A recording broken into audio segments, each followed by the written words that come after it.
Oh, listen, I've never seen such a political bombshell kept under wraps to the extent that this news has been kept under wraps for the day. I mean, it is simply, there is a sense of disbelief around this place. This is government buildings here behind us, where we just saw Leo Varadkar announce his resignation as leader of Fine Gael, and ultimately leading to his resignation as Taoiseach as well. But new proposals on assisted dying were top of the political agenda here in Ireland for the day, and we were hanging around. The other side of this building is the parliamentary building, Leinster House, and all the talk, all the gossip this morning was about that. No one had any inkling of this announcement coming down the tracks. And when you look back at recent events, certainly some signs were on the wall. Leo Varadkar has been under pressure, and especially with the exodus of his sitting TDs, the Irish members of Parliament. So 10 have now. Kieran Cannon from Galway announced that he would not stand at the next election just last week, and that brought to 10 the number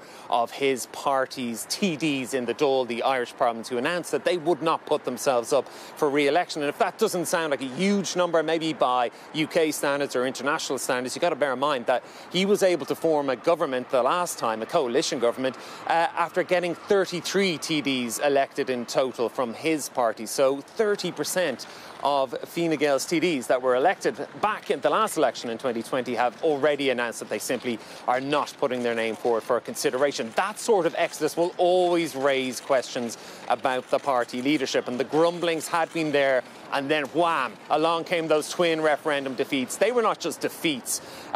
These are the twin referendums earlier this month to remove what was called sexist and outdated language from the Irish Constitution, also to redefine marriage in the Irish Constitution as well. These weren't just defeats by the Irish electorate, they were trounced by the Irish electorate. The latter referendum was defeated by 74%, a 74% no vote. That is the highest no vote ever in the history of Irish referendums, and this is a country that has a lot of referendums. And that really amplified the feelings of discontent within Fine Gael, within the party. And certainly there were whispers and there were certainly murmurings of discontent there, but I don't think anyone had really seen something like this coming down the tracks so soon. And it's an interesting time. We're just 7 weeks out from the local and European elections, and really, to read between the lines, there could be a sense here that Leo Varadkar simply came to the understanding and came to the realisation that the party would do better at the ballot box without his leadership, under a fresh leader.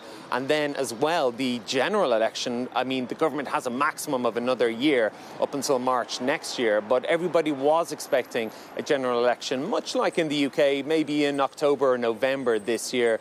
And certainly Leo Varadkar is now clearly of the opinion that he needs to give any new Fine Gael leader, which we should know after the Easter break, who will then become Taoiseach, he wants to give that new leader a bit of time to try and produce a bounce, to try and produce that new leader bounce that political parties crave. And he wants to see, therefore, that new leader get a bit of time to get their feet under the desk here at government buildings ahead of the local and European elections in June, and then, of course, the announcement of the general election, which we do still expect, despite what Micheál Martin, his coalition partner, the leader of Fianna Fáil, he wants to go full term. That remains to be seen.